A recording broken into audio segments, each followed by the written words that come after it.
नमस्कार साथियों, मैं कुणाल आप सभी का संस्कृति आईएएस यूट्यूब चैनल पे स्वागत करता हूं। आज की वीडियो में हम लोग बात करने वाले हैं कि क्या भारत के पहले प्रधानमंत्री पंडित जवाहरलाल नेहरू अनुसूचित जाति और अनुसूचित जनजाति को आरक्षण देने के विरोधी थे। क्योंकि हाल ही में एक रैली के अंदर, यह जो रैली थी यह थी बिहार में, और बिहार की इस रैली को संबोधित करते हुए हमारे प्रधानमंत्री श्री नरेंद्र मोदी ने कहा है कि जी, जो पंडित जवाहरलाल नेहरू है हमारे पहले प्रधानमंत्री हैं, वह एससी एसटी आरक्षण के पूरी तरह से विरोधी थे, यह अनुमति नहीं देना चाहते थे। और इन्होंने यहाँ पर यह बात भी प्रस्तुत की है कि अगर भीमराव अंबेडकर नहीं होते तो भारत में कभी भी अनुसूचित जाति और अनुसूचित जनजाति के लोगों को आरक्षण नहीं मिलता। ये बात अपने आप में बेहद खास है और महत्वपूर्ण है, और इस बात पर प्रश्न चिन्ह लगाती है कि क्या वास्तव में जवाहरलाल नेहरू कभी चाहते ही नहीं थे कि भारत में आरक्षण जैसी कोई व्यवस्था हो और पिछड़े वर्गों के लिए या अनुसूचित जाति या अनुसूचित जनजाति के लोगों के लिए, उनके विकास के लिए हमारे देश में आरक्षण की व्यवस्था की जाए। ये बात अपने आप में खास है। तो देखेंगे, चीजों को जानते समझते हुए आगे बढ़ेंगे कि किस प्रकार की डिबेट चल रही थी, क्या क्या बातों को शामिल किया गया था। क्योंकि संविधान का जो मसौदा था वो तो तैयार किया गया था बाबा साहब भीमराव अंबेडकर और इनके साथ में कुछ लोगों के द्वारा। तो इन्होंने मिलजुल कर तैयार तो किया था प्रारूप, लेकिन उसमें किस प्रकार के प्रावधान किए गए थे, फिर बाद में डिबेट हुई और अंतिम रूप से किस प्रकार संविधान हम लोग के सामने आया, ये तो हम सभी लोगों ने 26 जनवरी 1950 को, जिस दिन लागू हुआ था संविधान, अच्छे से देख ही लिया था। तब से आज तक देखते हुए आ रहे हैं, तमाम संशोधन भी इसके अंदर हो रहे हैं, सभी चीजें अब हम लोग समझ चुके हैं कि इस प्रकार संविधान है, क्या क्या चीजें उसमें है। लेकिन संविधान सभा के अंदर क्या स्थिति थी आरक्षण को लेकर के, बाबा साहब अम्बेडकर जो है वह क्या चाहते थे, वहीं हमारे पूर्व प्रधानमंत्री या पहले प्रधानमंत्री पंडित नेहरू की आरक्षण को लेकर के क्या स्थिति थी, इनके क्या विचार थे, हर एक बात समझना जानना जरूरी है। जानेंगे, लेकिन एक प्रश्न को देख लेने के बाद, एक खास प्रश्न है, यदि आप उत्तर जानते हैं तो बिल्कुल आंसर को कमेंट कर देना है। और वहीं मुख्य परीक्षा के लिए अपने नोट्स जरूर बना लीजिएगा, क्योंकि मुख्य परीक्षा में भी बातें पूछी जा सकती हैं, इनमें कोई दो राय है नहीं। वहीं इसके साथ ही आप चीज़ों को अच्छे जानते समझने के लिए वीडियो के अंत तक बने रहें, आपके लिए बहुत सारी खास और महत्वपूर्ण बातें इस वीडियो में हैं। वहीं संस्कृति आईएएस की तरफ से आप लोग के लिए एक न्यूज़ भी है, क्योंकि संस्कृति आईएएस आपके लिए एक समर सेल शुरू करने वाला है, जो रहेगी 1 से 5 जून तक। इस सेल के दौरान आपको हमारे online live pen drive, test series और डीएलपी कोर्सेज पर 50 से 75% तक की छूट दी जाएगी। इस पूरे ऑफर के अंदर जो जो कोर्सेज आपको मिल जाएंगे, वह कोर्सेज यहाँ पे पूरी लिस्ट है इनकी, तो आप लोग देख सकते हैं, जान सकते हैं और अपनी तैयारी को मजबूत करने के लिए इन कोर्सेज को ले सकते हैं। तो जहाँ भी आप इंटरेस्टेड हैं, चीज़ों को कर लीजिएगा। हम लोग बढ़ते हैं आगे और अपनी जो हमारी न्यूज़ है, क्लास है, उसको समझते जानते हुए आगे बढ़ते हैं। तो देखिए, फिलहाल हम लोग के पास में जो स्थिति समझने के लिए वह है कि प्रारंभिक प्रावधान क्या थे आरक्षण के। आज के समय में हम लोग जानते हैं, समझते हैं आरक्षण को कि भाई हमारे देश के अंदर शैक्षणिक संस्थानों के अंदर और सरकारी नौकरियों के अंदर एससी समुदाय के लिए 15% आरक्षण की व्यवस्था है, वहीं एसटी लोगों के लिए जो व्यवस्था है वह 7.5% की है। ये कॉमन है, ये हम लोग देखते हैं। लेकिन क्या ये सभी चीजें इसी रूप में आई थी? तो देखिए, इन सभी चीजों को समझने जानने के लिए हमें देखना पड़ेगा कि जिस समय संविधान को लागू किया गया था, तो उसको लागू किए जाने के समय अनुसूचित जातियों और अनुसूचित जनजातियों के लिए राजनीतिक संस्थाओं और सार्वजनिक नौकरियों के अंदर आरक्षण की बातचीत पहले ही लिख दी गई थी, यानी कि यहाँ पर सहमति बन गई थी और यह बात हमारे संविधान में शामिल होकर के आई थी। लेकिन संविधान में किस प्रकार आई, तो हम देखते हैं कि जब संविधान का प्रारूप तैयार हुआ था, तो प्रारंभिक रूप से जो आरक्षण के प्रावधान थे, यह संविधान के अनुच्छेद 10 में शामिल किए गए थे। ये बात हम लोग कर रहे हैं प्रारूप की, अभी वर्तमान में जो स्थिति है उसकी बात हम लोग नहीं कर रहे हैं, ठीक है ना। क्योंकि अभी जो अनुच्छेद 10 है वह किसकी बात करता है, नागरिकता की बात करता है, ना कि वह किसी प्रकार से रिजर्वेशन या मौलिक अधिकारों की बात किसी भी रूप में नहीं करता। तो जब प्रारूप तैयार हुआ था, तो प्रारूप के अंदर संविधान का अनुच्छेद 10 जो था उस समय, उसमें आरक्षण संबंधी प्रावधान शामिल किए गए थे। और हम देखते हैं कि जो आरक्षण संबंधी प्रावधान थे, उनके ऊपर अच्छी खासी बहस हुई संविधान सभा में। बहस कब हुई? 30 नवंबर 1948 को। अब जिस समय ये सारी की सारी चीजें हुई थी, डिबेट चल रही थी, इस दौरान डिबेट का एक खास जो पहलू बना हुआ था, एक खास जो विषय बना हुआ था, वह विषय था आरक्षण संबंधी प्रावधानों के अंदर किसी भी पिछड़े वर्ग के लिए इन शब्दों को शामिल करना, इस वाक्य को शामिल करना। दरअसल जब संविधान का यह मसौदा तैयार हुआ था, प्रारूप तैयार हुआ था, उसमें आरक्षण की बात करते हुए यह लिख दिया गया था कि किसी भी पिछड़े वर्ग के लिए। इसका अर्थ यह था कि भाई हम नहीं जानते कौन है पिछड़ा वर्ग। ये जो शब्द था ना पिछड़ा वर्ग, ये अपरिभाषित था। इसमें नहीं बताया गया था कौन आ सकता है कौन नहीं आ सकता, इसका कोई क्राइटेरिया नहीं था, कोई मानक नहीं थे, कुछ भी नहीं बताया गया। बस संविधान का प्रारूप तैयार हुआ, आरक्षण की जब बात की गई तो उस जगह पे लिख दिया गया कि जो हमारे राज्य होगा या जो हमारी सरकार होगी वह किसी भी पिछड़े वर्ग के लिए आरक्षण की व्यवस्था कर सकती है या उसके लिए विशेष उपचार कर सकती है, जिससे कि उसके लिए अवसर जो है वह अधिक सुलभ हो जाए। अब जहां पर यह बात आई कि किसी भी पिछड़े वर्ग के लिए, तो पूरी संविधान सभा में इसमें डिबेट हुई।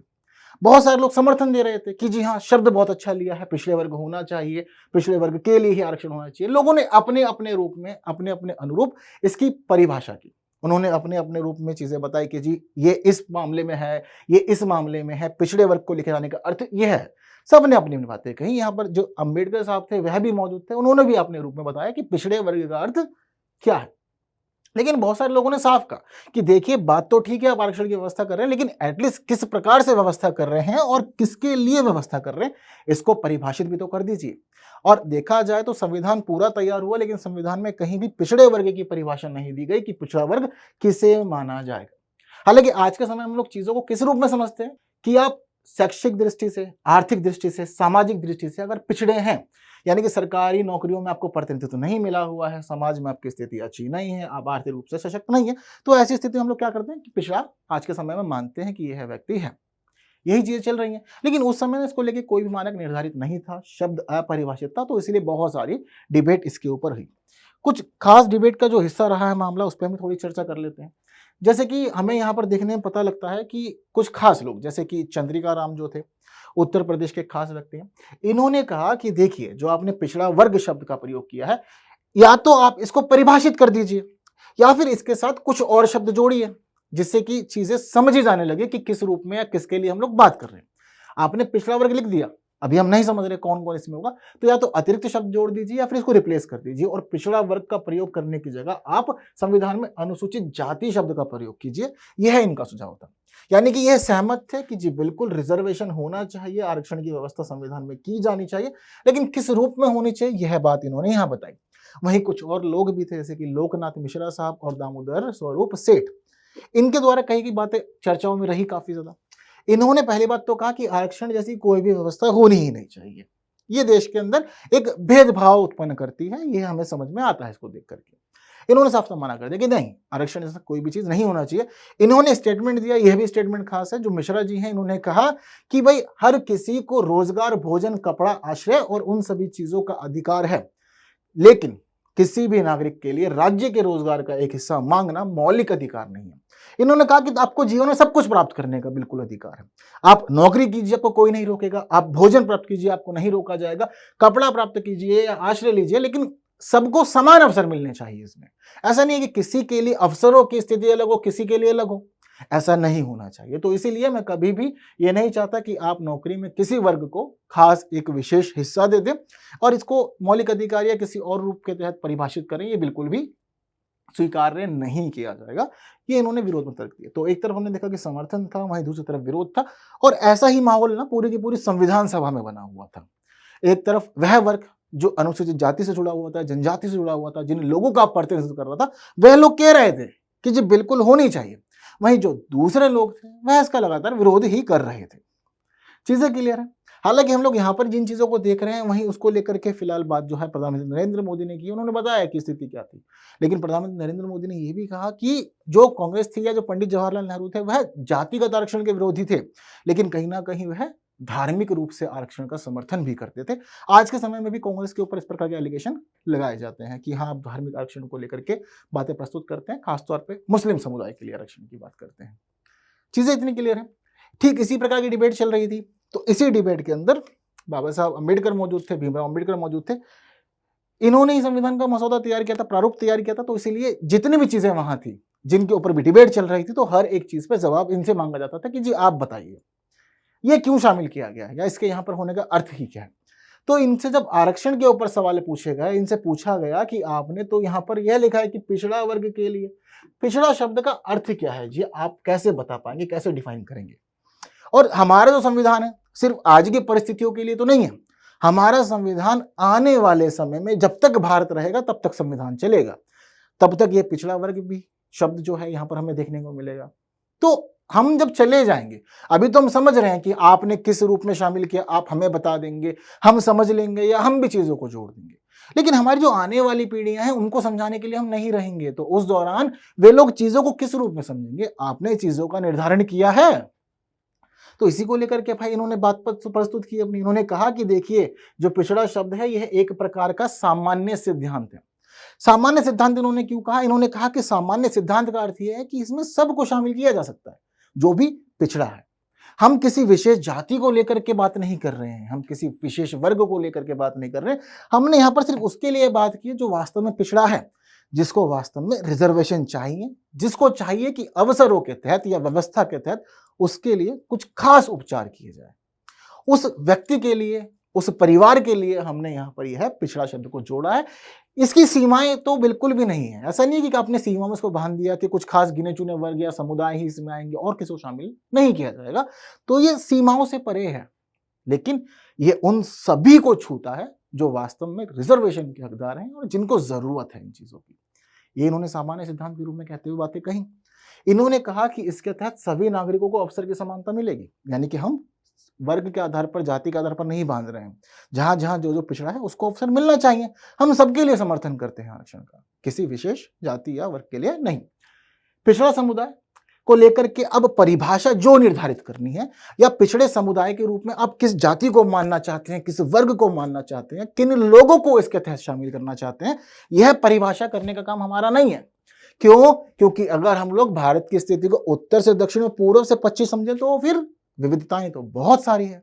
अब इन सभी विविधताओं के लिए हम एक निर्धारित कर दे मानक, यह स्वीकार्य नहीं होगा। तो इसीलिए पिछड़ा समुदाय के तहत, पिछड़ा वर्ग के तहत जिन लोगों को शामिल किया जाना है, उन लोगों को परिभाषित करने की जिम्मेदारी हम सौंपते हैं स्थानीय और राज्य सरकारों को, कि आप अपने यहाँ की स्थिति समझो, आपके यहाँ पर स्थिति क्या है, कैसी होनी चाहिए, अपने यहाँ के लोगों को समझो, अपनी जनसंख्या को समझो, और उनको समझते जानते हो फिर आप बताओ कि आपके राज्य में किसे पिछड़े वर्ग के तहत शामिल किया जाएगा।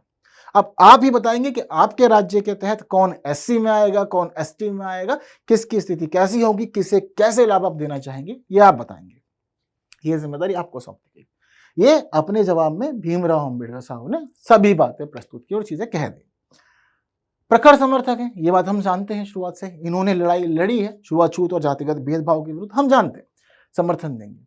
इसी के साथ ही हमारे प्रधानमंत्री नरेंद्र मोदी ने कह दिया है कि भाई जवाहरलाल नेहरू तो प्रखर विरोधी थे, वो तो चाहते ही नहीं थे कि एससी एसटी को आरक्षण मिले। अब इससे साथ ही हम लोग आगे बढ़ते हैं और समझते हैं कि वास्तव में जवाहरलाल नेहरू चाहते क्या थे।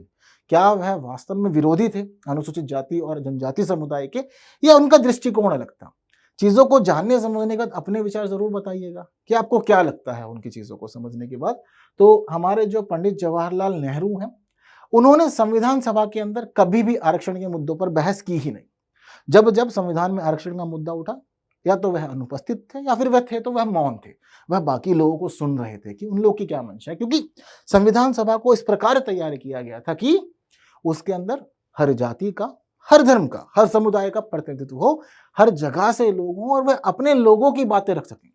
तो पंडित जवाहरलाल नेहरू उस समय सबकी बातें सुन रहे थे कि कौन क्या कह रहा है, किसके क्या तर्क हैं, किसकी क्या मांग है और किसकी लोकतांत्रिक भारत से क्या क्या अपेक्षाएं हैं, वह चीजों को समझ रहे थे।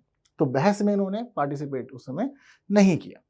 इसके साथ ही जब हम देखते हैं कि हमारा देश गणतंत्र हो गया और हमारा संविधान लागू हो गया, तो उसके बाद हम देखते हैं कि वर्ष 1961 में पंडित जवाहरलाल नेहरू ने हमारे देश के सभी मुख्यमंत्रियों के नाम एक पत्र लिखा। इन्होंने जो यह पत्र लिखा, यह पत्र संबंधित था अनुसूचित जाति और जनजातियों के लिए आरक्षण से। इन्होंने अपने पत्र में सभी मुख्यमंत्रियों को संदेश भेजा कि देखो, मेरे जो विजन है, मेरा जो भी दृष्टिकोण है, आप उसको समझिए। मेरा दृष्टिकोण कहता है कि देश में कभी भी जो आरक्षण है यह जाति या पंथ के आधार पर नहीं होना चाहिए। मैं नहीं चाहता कि मेरे देश में लोगों को उनकी जाति के आधार पर आरक्षण दे दिया जाए, पंथ के आधार पर आरक्षण दे दिया जाए। मैं कभी भी इसके समर्थन में नहीं हूं। हालांकि हमारे देश की परंपरा है, संस्कृति है, और हम लोग इस प्रकार के बंधनों में बंधे हुए हैं कि अनुसूचित जाति और अनुसूचित जनजाति के जो लोग हैं उनके विकास के लिए, उनके उत्थान के लिए हमें कार्य करना होगा। इसके लिए मैं बिल्कुल मना नहीं करूंगा, बिल्कुल हमें ऐसा कार्य करना है। लेकिन मेरा मानना यह है कि हमारे देश के अंदर जितने भी पिछड़े समूह हैं, पिछड़े वर्ग हैं, उनके लिए अच्छी शिक्षा की व्यवस्था की जाए। इन्होंने कहा कि मैं ये नहीं चाहता कि उनको आरक्षण दो, लेकिन मैं चाहता हूं कि उनको आप अच्छी शिक्षा दो। अगर जितने भी पिछड़े वर्ग हैं, जितने भी पिछड़े लोग हैं, इन्हें अच्छी शिक्षा मिलेगी तो इनको अच्छी शिक्षा मिलने की वजह से इनकी स्थिति अपने आप ही सुधरती चली जाएगी। ये अपने अधिकारों को समझेंगे, अपने कर्तव्यों को समझेंगे, देश की स्थिति को समझेंगे, पारिवारिक स्थिति को समझेंगे। इन्हें जो अवसर मिलेंगे उस समय वो अच्छे होंगे और शिक्षा मिलने से इनका जीवन स्तर सुधरता चला जाएगा।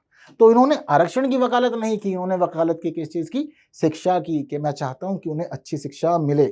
इन्होंने कहा कि बिल्कुल, चाहे बात अनुसूचित जाति की हो या अनुसूचित जनजाति की हो, समर्थन उनको मिलेगा, सरकार उनकी मदद करेगी ही करेगी, लेकिन मैं आरक्षण का समर्थन नहीं करता। हालांकि ये सभी बातें 1961 की हैं, संविधान लागू होने के बाद, और संविधान में हम देखते हैं कि प्रावधान पहले ही कर दिया गया था। चीजें क्लियर है। इसके अलावा इन्होंने साफ साफ कहा कि देखो जी, बात बिल्कुल ठीक है, मैं आरक्षण को नापसंद करता हूँ। ये इन्होंने कहा था, इन्होंने खुद स्वीकारा था कि मैं नहीं चाहता कि आरक्षण हो, किस प्रकार से? जाति या पंथ के आधार पर, ठीक है। और उन्होंने ये भी कहा था कि मैं खासतौर पर यह भी नहीं चाहता कि नौकरियों में आरक्षण हो।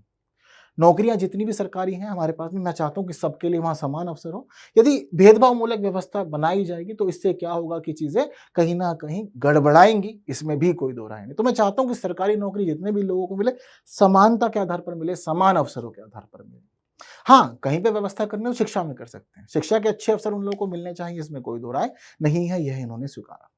साथ साथ इन्होंने अपना एक कथन यह भी दिया, इन्होंने माना कि मैं मानता हूं कि आरक्षण एक प्रकार की बैसाखी है, और बैसाखी जब कभी भी किसी विकलांग व्यक्ति को दे दी जाती है तो वह उसकी शारीरिक क्षमताओं का विकास नहीं करता, सिर्फ उसको एक प्रकार का सहारा प्रदान करता है। और सहारे से क्या होता है? उसको शरीर में कोई बदलाव नहीं मिलता, ना ही शरीर में ताकत आती है और ना ही उसका कोई स्वास्थ्य लाभ होता है, उसको कुछ नहीं होता। बस आप उसको बैसाखी पकड़ा देते हैं और वह बैसाखी के सहारे ही अपना जीवन बिताता है और अंत में मृत्यु को प्राप्त हो जाता है। तो आरक्षण मेरे लिए एक प्रकार की बैसाखी है, इसके अलावा और कुछ भी नहीं है। तो इसके साथ ही इन्होंने कहा कि अगर हम लोग सांप्रदायिक और जातिगत आधार पर आरक्षण की व्यवस्था कर देते हैं तो इसकी वजह से हम यह भी देखते हैं कि हमारे देश में बहुत सारे जो प्रतिभाशाली और योग्य लोग हैं, वह लोग अवसरों से वंचित हो जाते हैं, उन्हें अवसर नहीं मिल पाते। ये इन्होंने अपने विचारों में प्रस्तुत किया है, ये इनके द्वारा कही गई बातें हैं। तो जिस प्रकार से प्रधानमंत्री नरेंद्र मोदी ने कहा कि देखो, पंडित जवाहरलाल नेहरू समर्थन में नहीं थे, अगर अंबेडकर नहीं होते तो आरक्षण नहीं मिलता। हमें यहाँ बहुत सारी चीज देखने को मिल रही है, पर इनका जो विजन था वह आरक्षण के समर्थन में नहीं था। किसके समर्थन में था? शिक्षा के समर्थन में था। यह सारी महत्वपूर्ण बातें जो हैं वह किसकी हैं? पंडित जवाहरलाल नेहरू की। समझनी इसलिए जरूरी थी क्योंकि प्रधानमंत्री नरेंद्र मोदी ने कुछ बातें कह दी थी। इसके साथ ही मैंने आप लोग को कुछ बातें यह भी बताई कि देखिए जी, हमारे देश के अंदर फिलहाल जो आरक्षण की बातें थी, अगर हम लोग बात करें प्रारूप की, तो जब संविधान का प्रारूप तैयार हुआ था तो अनुच्छेद 10 में बातें थी। लेकिन जब हमारे देश में संविधान लागू हुआ तो लागू होने के समय हम देखते हैं कि मौलिक अधिकारों के अंदर और खास तौर पे संविधान के अनुच्छेद 16 के तहत बात की गई सार्वजनिक रोजगार में भेदभाव की समाप्ति करने की, और इसी में ही बात की गई थी कि जो सार्वजनिक रोजगार होंगे यानी कि सरकारी नौकरी होगी, उसके तहत आरक्षण किसे मिलेगा। ये चीज भी हम इसी में देखते हैं। तो अनुच्छेद 16 मौलिक अधिकारों में शामिल है, बात करता है कि सरकारी नौकरी में किसी के साथ भेदभाव नहीं की जाएगी, सबको समान अवसर मिलेंगे। बात तो यही की जा रही है, लेकिन इन्होंने बताया कि भेदभाव किस आधार पर नहीं कर सकते, यह भी समझिए। तो यहां पर बताया गया कि आप केवल धर्म, नस्ल, जाति, लिंग, वंश और जन्म स्थान और निवास के आधार पर भेदभाव नहीं कर सकते। क्यों नहीं करना है? क्योंकि हम चाहते हैं कि सरकारी नौकरियों में सबके साथ के निष्पक्षता सुनिश्चित हो, बिना किसी भेदभाव के और बिना किसी पक्षपात की सरकारी नौकरियों में लोगों को आने का मौका मिले। लेकिन यहां पर एक लाइन यह भी ऐड की गई है कि कुछ समूहों के लिए राज्य सरकार को, चाहे देश की सरकार को मान सकते हैं, केंद्र सरकार को यह अधिकार होगा कि वह विशेष उपचार कर सके, विशेष उपाय कर सकते, जिससे कि जो कुछ समूह है, कुछ समुदाय है जो पीछे रह गए हैं, उनको आगे आने का मौका भी मिल जाए।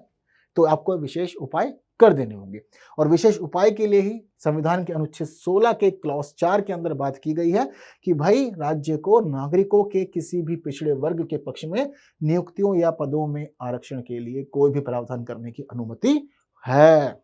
किसके लिए? पिछड़े वर्ग के लिए। यानी कि जिस शब्द को लेकर के डिबेट हो रही थी, बाद में वही शब्द एक्सेप्ट हुआ है और हमारे संविधान में वही शब्द हमें देखने को मिल भी रहा है। चीजें क्लियर है सभी सभी। लेकिन यहाँ पर एक और बात जोड़ी गई है, यहाँ पर कहा गया है कि राज्य को नागरिकों के किसी भी पिछड़े वर्ग के लिए आरक्षण की व्यवस्था करने की अनुमति तो है, लेकिन पिछड़ा किसको मानेंगे? तो एक लाइन और ऐड कर दी गई, कहा कि जिनका राज्य के तहत सेवाओं में पर्याप्त प्रतिनिधित्व नहीं है, ये काम आपको उनके लिए करना है। ऐसा नहीं है कि जिसका प्रतिनिधित्व बना हुआ है वह पहले से ही डोमिनेंस में है सरकारी नौकरियों में, उनको ही आप कह दे रहे हैं कि पिछड़ा है और उनके लिए व्यवस्था कर रहे हैं। नहीं, जिसका प्रतिनिधित्व एक्चुअल में नहीं है, आपको उनके लिए व्यवस्था करनी है। यह भी आप लोग स्थिति समझ लीजिए। इसके अलावा शुरुआत में हम देखते हैं कि 10 वर्षों के लिए आरक्षण की बात होती है, कहते हैं कि 10 वर्षों के लिए आरक्षण चलता था। तो 10-10 वर्ष करके हम देखते हैं कि सरकारें बढ़ाती चली आ रही हैं, लेकिन जो 10 वर्ष वाला कॉन्सेप्ट था उसको लेकर के भी बहुत अधिक डिबेट हुई थी संविधान सभा के अंदर। चीजें क्लियर हैं सभी को? अगर हम लोग आज के समय में देखें, लोकसभा या विधानसभा यानी कि मुख्यतः विधानमंडलों में आरक्षण की क्या स्थिति है, जिस आरक्षण की बात अब तक हम लोग करते आए हैं वह आरक्षण की बात हो रही थी सिर्फ और सिर्फ सरकारी नौकरियों के अंदर, और शैक्षणिक संस्थानों को लेकर के भी इसी प्रकार के आरक्षण की व्यवस्था की गई है। ठीक है, अब विधानमंडलों में आरक्षण की क्या स्थिति है? तो देखिए, इसके लिए जो प्रावधान है वह संविधान के अनुच्छेद 330 में है। संविधान का अनुच्छेद 330 कहता है कि लोकसभा के अंदर अनुसूचित जाति और जनजाति के लोगों के लिए आरक्षण की व्यवस्था होगी। वहीं अनुच्छेद 332 कहता है कि सभी राज्यों की विधानसभाओं में भी इस प्रकार की व्यवस्था की जाएगी, और 10-10 वर्षों के अनुरूप चलती है व्यवस्था ये वाली। तो देखिए, संविधान 104वें संशोधन अधिनियम, जिसको 2020 में पारित किया गया था, उसके माध्यम से 10 वर्षों की अवधि के लिए आरक्षण को फिर बढ़ा दिया गया था। फिलहाल देश में 2030 तक के लिए आरक्षण लागू है। चीजें भी क्लियर है? तो यह विधानमंडलों में आरक्षण की बात है। हालांकि सरकारी नौकरियों में क्या स्थिति रही, कैसा कैसा मामला रहा, यह मैंने आप लोग को भी अच्छे से क्लियर कर दिया है। अब जवाहरलाल नेहरू के विजन से आप लोग कितना सहमत है, मुझे कमेंट में जरूर बताना है। इस प्रश्न का आंसर भी कमेंट में जरूर देना है और अपने नोट्स जरूर बना लेने हैं। वीडियो इन्फॉर्मेटिव लगी है तो बाकी साथियों तक जरूर शेयर करना है और वीडियो को लाइक किए बिना नहीं जाना है। आपको आंसर चाहिए होगा तो देखिए, आप लोग की स्क्रीन पर है। उम्मीद करता हूँ कि सही रहा होगा, अपनी चीज़ों को अच्छे समझा होगा। तो बाकी बातें अगली वीडियो में होगी कुछ और विषयों के साथ। तब तक के लिए मुझे विदा दीजिए। Thank you so much.